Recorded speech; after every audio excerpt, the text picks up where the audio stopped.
Located east of Africa, right along the equator, with a southeast territory that touches the Indian Ocean, is Kenya.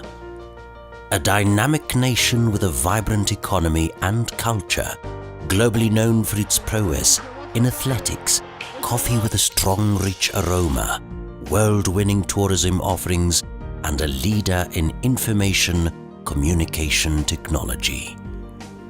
The country's welcoming business-friendly policies, strategic location on the continent, daily air connections to many cities of the world, and various preferential trade agreements has made it a natural selection to many multinationals with operations on the continent.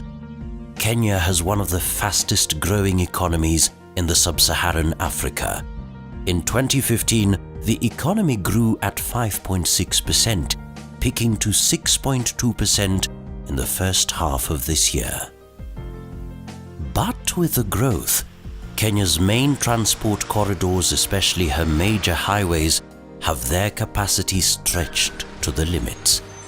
This has resulted in perennial congestion along major trade routes and the attendant high cost of transport and high pollution. We would like to see how we can cooperate and partner with private sector, have private sector come in, invest, road infrastructure, rail infrastructure, port infrastructure. These are all areas where Kenya is keenly looking, and Kenya understands that we can go further if we partner, with the private sector.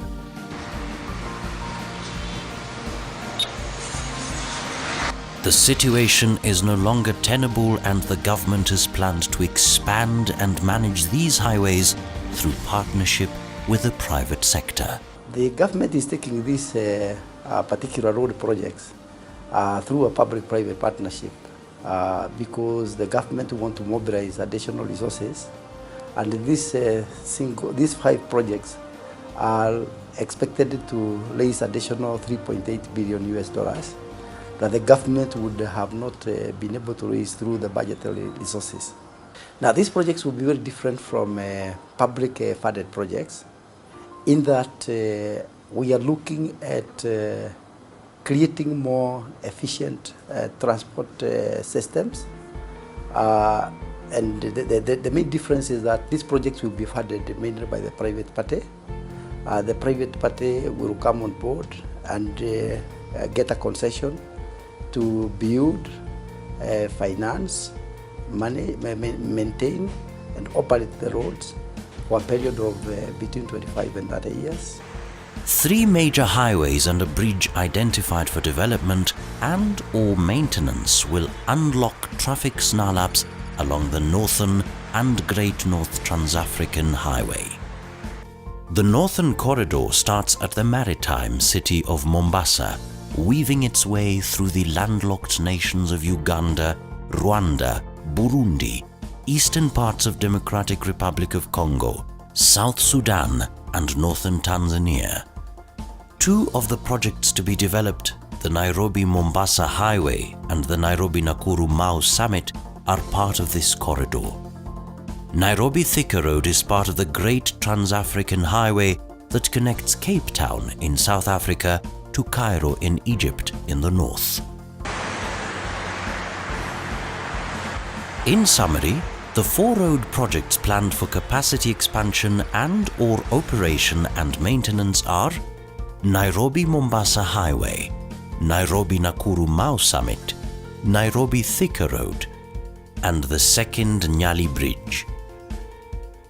We looked at our network, and then we realized there are some network that actually have lagged behind in terms of upgrading and expansion, simply because government and development partners cannot be able to handle it.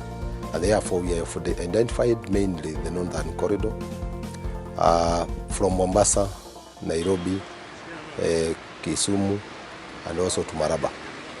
But what we have picked for PPP as in the first phase is not the entire corridor. We have only picked Nairobi, Mombasa to Nairobi, and then Nairobi to Nakuru and up to Mau Summit. Those are the 2 projects that we have picked on Northern Corridor.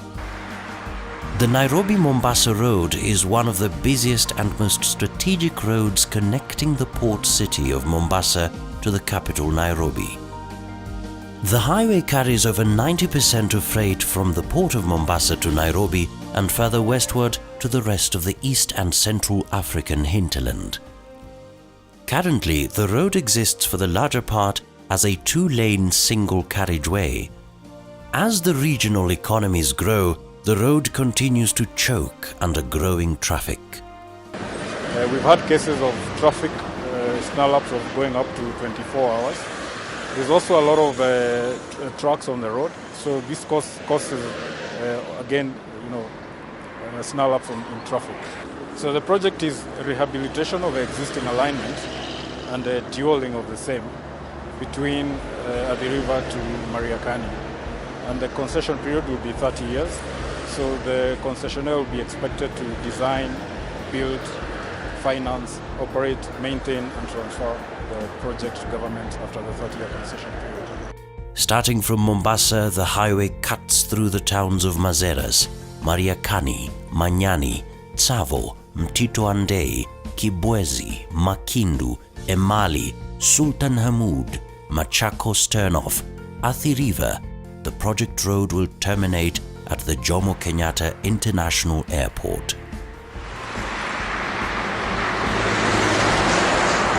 The project has been packaged into 3 packages to match investor appetite. Package 1 will run from the Jomo Kenyatta International Airport to Kibwezi, a distance of 160 kilometers. Package 2 will run from Kibwezi to Voi, a distance of 145 kilometers, while Package 3 will run from Voi to Mombasa for a distance of 180 kilometers. The project is structured as a 30-year contract to design, build, finance and maintain the 3 packages. Further, the project has been planned as 2 phases.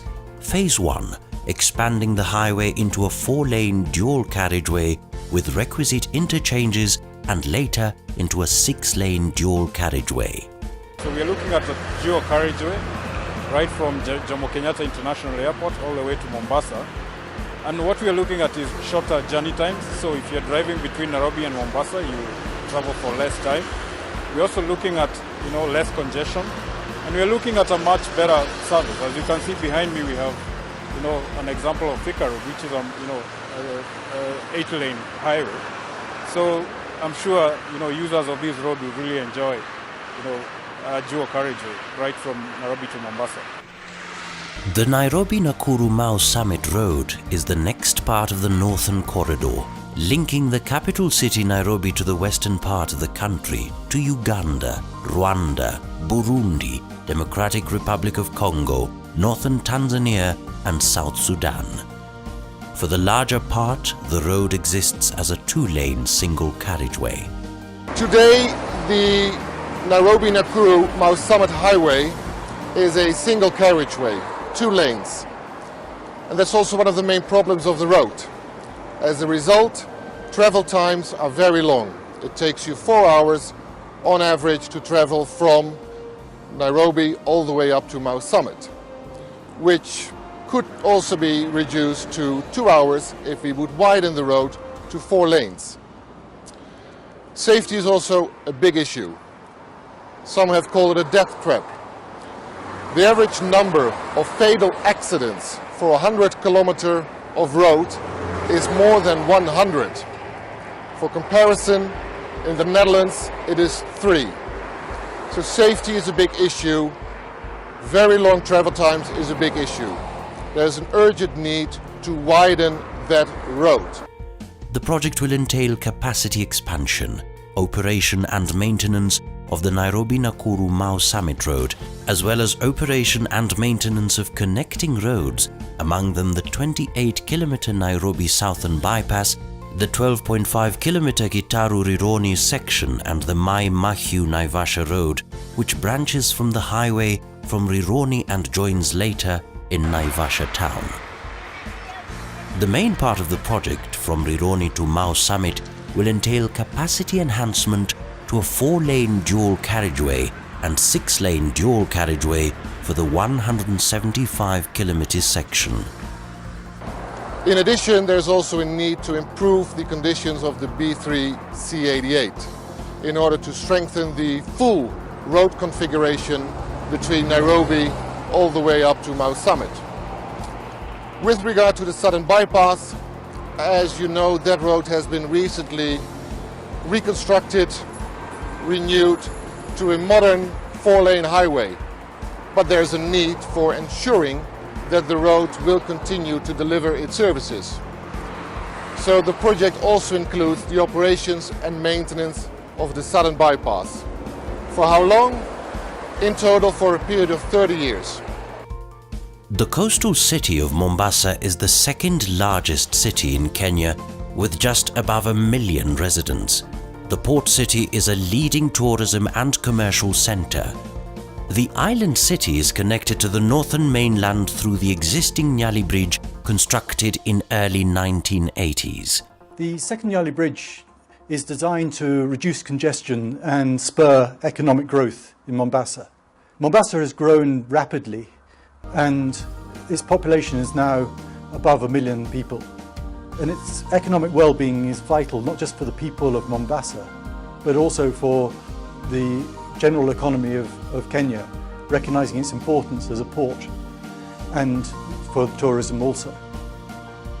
Unfortunately, the roads in Mombasa were generally designed for low volumes of cars.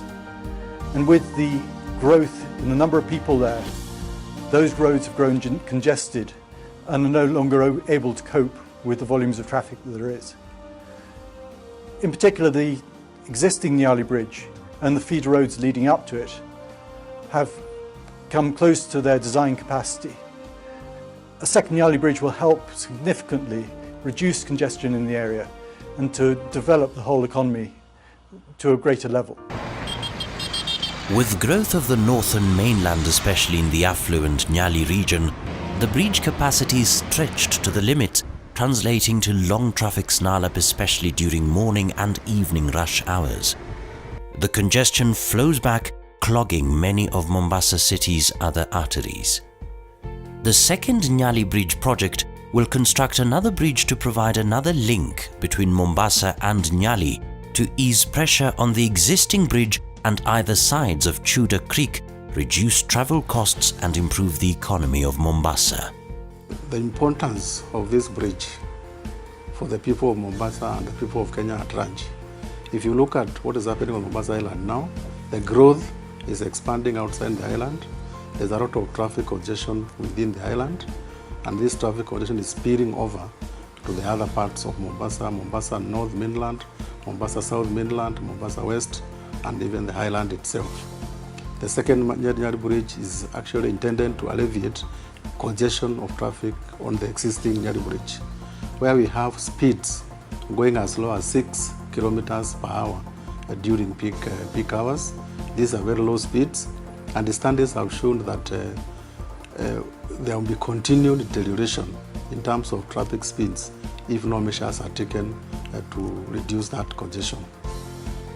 The Nairobi Thika Road connects the capital Nairobi with the populous Mount Kenya region through Thika Town, a populous industrial and agricultural town.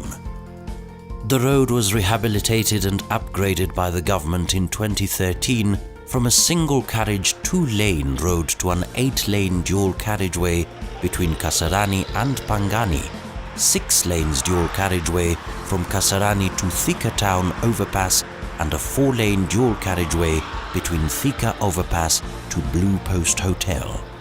My message to investors who are into infrastructure development and O&M of the infrastructure is that this is one of the finest highways built in East Africa, and it's a good opportunity, I will say golden opportunity, to add this O&M of this highway into their portfolio. The project will entail a 10-year operation and maintenance contract that will include minor civil works, among them construction of footbridges, improvement of some interchanges, and provision of street lighting on the highway.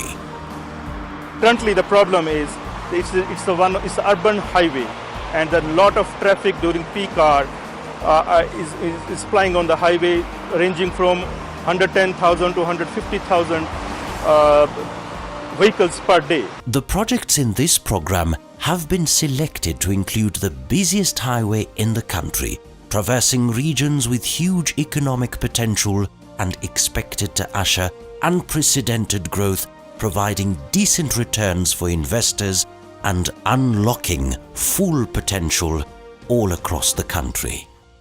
The most important thing for me is that it is a partnership of mutual benefit, and I think this really emphasizes the new kind of international partnerships that we are looking at. So what we're all looking for is a win-win situation where our partners come, invest, and get the most out of the capital that they employ, but we also, as a country and as a people, feel the impact of that development through various means.